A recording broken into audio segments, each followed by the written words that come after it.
Welcome, everyone. Ready to dive into a real mystery. Today, we're tackling the perplexing story of Albert DeSalvo, the man who confessed to being the Boston Strangler. Ah, the Boston Strangler.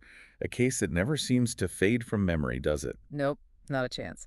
And to unravel this one, we're going to be pulling information from two main sources: DeSalvo's Wikipedia entry and a pretty fascinating biographical article from biography.com. Both sources, though, seem to raise more questions than they answer. Exactly. We're in for a wild ride, folks, so buckle up because this deep dive is going to leave you questioning everything you thought you knew about this case. It's one of those cases that, even with a confession and later DNA evidence, still generates debate. Right, like, did he act alone? Were there multiple people involved? Was he even guilty at all? So many questions, and hopefully we can shed some light on at least a few of them today. Fingers crossed. All right, so let's start by painting a picture of DeSalvo's early life. Sounds good. Both of our sources paint a pretty grim picture, to be honest. Yeah, it's a rough start. DeSalvo was born in Chelsea, Massachusetts, the third child in a family of six. 6 kids. Okay, so already you can imagine it wasn't the most peaceful household. Definitely not. And then you add in the fact that his father was violent, had a serious drinking problem, and basically inflicted a whole lot of suffering on the entire family. It's almost like a textbook example of a troubled childhood, isn't it? And not surprisingly, those classic red flags, those early warning signs, started popping up pretty early on. Exactly. DeSalvo's Wikipedia entry talks about incidents of animal cruelty, petty theft, all during his childhood. Kids and animals, those are usually two things you want to protect the most from someone showing those kinds of behaviors. Absolutely. And by age 12, he was already facing charges for battery and robbery. He was even sent to reform school. Reform school at 12, that's a pretty serious intervention. Did it work, though? Apparently not, because the pattern just seemed to continue. So you almost feel like you can see the path being laid out, right? Troubled childhood, run-ins with the law. It seems to point towards a very specific, very dark direction. You would think so, right? But then there's this curveball. A curveball. DeSalvo actually served in the Army. Yeah. Not only that, but he rose to the rank of military police sergeant. Wait, well, hold on. Military police, that's like the epitome of law and order. Right. It's a complete 180 from the crimes he would later confess to. It really makes you think about the complexities of human nature, doesn't it? Like, how can someone capable of such discipline, such authority, also harbor such darkness within them? It's baffling. And it makes you wonder if maybe, just maybe, there were hints of that darker side present even during his military service. Ooh, a hidden darkness beneath the uniform? I like it. But for now, let's shift gears. Focus on the time period that really sent shivers down the spines of everyone in Boston, the Boston Stranglers' reign of terror. Oh yes, 1962 to 1964, those were some terrifying years. 13 women murdered, most of them strangled in their own apartments. Imagine the fear that gripped the city. It's almost unimaginable. And what makes it even more unsettling is the diversity of the victims. We're talking women ranging in age from 19 to 85. That's a huge range. And they came from all walks of life, different ethnicities, different social backgrounds. The only common thread seemed to be that they were all women living alone. And the lack of forced entry in most of these cases, it just sends chills down your spine. It makes it even scarier, right? It's not some random stranger breaking in. It's someone they might have known, someone they might have let into their homes. The thought that the killer could be someone familiar, someone you trust, amplified the terror throughout the city. I can't even imagine trying to live a normal life with that hanging over you. And then on top of all of that, you've got the pressure on the police. They were dealing with a city paralyzed by fear, a killer seemingly striking at random. They were desperate for a break in the case, anything to stop the fear that was spreading like wildfire. And then there's the whole question of the killer's modus operandi, or maybe I should say the lack of a consistent one. Right, that's where it gets really strange. Some of the victims were strangled, some were stabbed. Some were sexually assaulted, and others were left seemingly untouched. This inconsistency is a major reason why there's still so much debate about DeSalvo's guilt. If he was responsible for all 13 murders, why was there such variation in the crime scenes? It's a good question. Did he change his approach over time? Was he intentionally trying to throw off investigators? Were there actually multiple killers operating under the guise of the Boston Strangler? It makes you wonder. But despite those inconsistencies, there were a few recurring elements, Like what? like the use of everyday items, like articles of clothing, as ligatures. And they were often tied in bows, which is a particularly disturbing detail. Biography.com even mentions that a lot of the apartments were ransacked, but sometimes valuables were left behind. It's almost like the killer was staging the scenes, trying to make it look like a robbery or something else entirely. Staging is a term we use in criminal profiling to describe the deliberate alteration of a crime scene by the perpetrator. So they're trying to throw off the investigation, basically. Exactly. They might try to make it look like a different type of crime or mislead investigators about the motive. In this case, the ransacking, the untouched valuables, it could all be a smokescreen to hide the true nature of the crimes. But was that DeSalvo being clever? Or was it a sign that someone else was calling the shots? Now, that's a question that's been debated for decades. But before we dive into DeSalvo's confession, let's rewind a bit and talk about this weird period in his life, his time as the measuring man. Oh, yeah. This is where things take a truly bizarre turn. While the whole city is on edge, terrified of the Boston Strangler, DeSalvo's out there breaking into homes and, get this, taking women's measurements. It sounds absolutely bonkers, but it's true. He'd pretend to be a talent scout or a surveyor or something, anything to convince women to let him measure them. It's like a creepy precursor to the violence that would follow. It does make you wonder if there's a psychological link between this measuring man phase and the murders. Was it all about control, objectification? Was this a warped kind of rehearsal? It's a lot to unpack, but it's clear that this wasn't just some random, insignificant chapter in DeSalvo's story. This measuring man period seems far too important to just brush aside. What really stands out to you about this phase of his criminal activity? It's the blend of deception and control that's so fascinating. He was clearly manipulative, able to gain these women's trust. But there's also this element of reducing them to a set of measurements, taking away their individuality. Dehumanizing them, in a way, almost as if he was already seeing them as less than human, as objects rather than people. Exactly. And all of this happened before his arrest in 1964. Right, he was arrested for those measuring man crimes. And it was during that time in custody that he made a shocking confession. The confession that would link him, at least in the eyes of many, to the Boston Strangler murders. He confessed to a fellow inmate, a man named George Nassar. Oh, yeah. Nassar. He plays a pretty significant role in this whole saga, doesn't he? He does. So Nassar, after hearing DeSalvo's confession, alerted his lawyer. And not just any lawyer, but the legendary F. Lee Bailey. F. Lee Bailey? Wow. The man who defended the likes of Sam Shepard and Patty Hearst, to name just a few. He was known for taking on some of the most high-profile and controversial cases of the 20th century. And Bailey was immediately intrigued by DeSalvo's confession, even though there wasn't any physical evidence linking DeSalvo to the Boston Strangler murders at the time. Just the sheer detail, the specificity of the confession was enough to grab his attention. In his book, The Defense Never Rests, Bailey talks about how DeSalvo described the crimes, the layout of the apartments, even minute details about the victim's clothing. And he did it with an accuracy that was both eerie and unsettling. I've read excerpts from that book. It's chilling stuff. It really is. One detail that Bailey recounts is DeSalvo's description of an attack that he stopped. He stopped an attack. Yeah, he was in the middle of assaulting a young woman when he caught a glimpse of his own reflection. His own reflection. Yep. And according to DeSalvo, he was horrified by what he saw, so he stopped the attack right then and there. It makes you wonder about his internal struggle.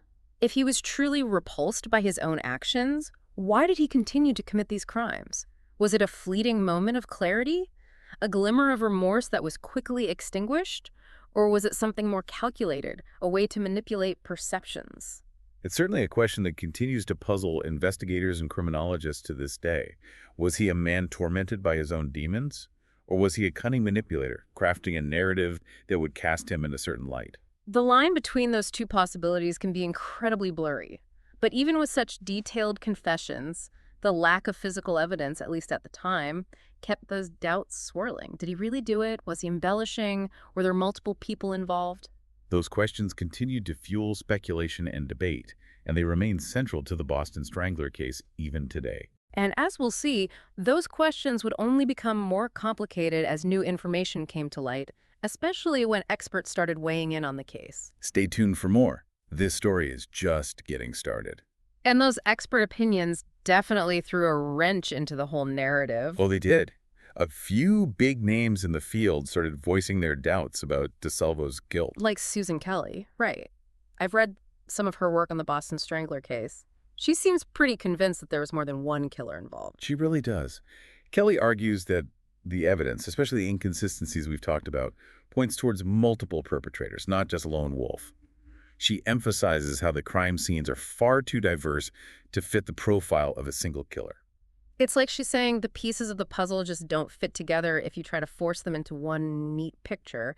The methods of killing, the level of brutality, the seemingly random selection of victims, it's like a chaotic collage rather than a carefully constructed portrait. Exactly. And Kelly isn't alone in this assessment. Former FBI profiler Robert Ressler, a pioneer in the field of criminal profiling, he also expressed serious doubts about DeSalvo being solely responsible. Ressler's opinion carries a lot of weight, doesn't it? I mean, the guy literally helped to define the field of criminal profiling. His expertise is undeniable. Ressler argued that while there might be some superficial similarities between the murders, the underlying motives and the execution of the crimes were just too distinct to be attributed to one individual. It's like trying to fit square pegs into round holes. You can try to force it, but it's never going to work. And then, of course, we can't forget about the whole George Nassar situation. Ah, yes, Nassar, the inmate DeSalvo confessed to, the one who brought the whole case to F. Lee Bailey's attention. His role in all of this has been the subject of endless speculation. Some people believe he was the real mastermind behind the Boston Strangler murders, or at least a key player. There are those who believe that Nassar might have been feeding DeSalvo details about the crimes, maybe even coaching him on what to say. Like he was using DeSalvo as a pawn in some twisted game. Potentially. And remember that substantial reward money that was being offered. Perhaps Nassar saw an opportunity to profit from the fear and chaos, maybe even split the reward with DeSalvo's family or something. It's a pretty wild theory, but I can see how people would connect those dots.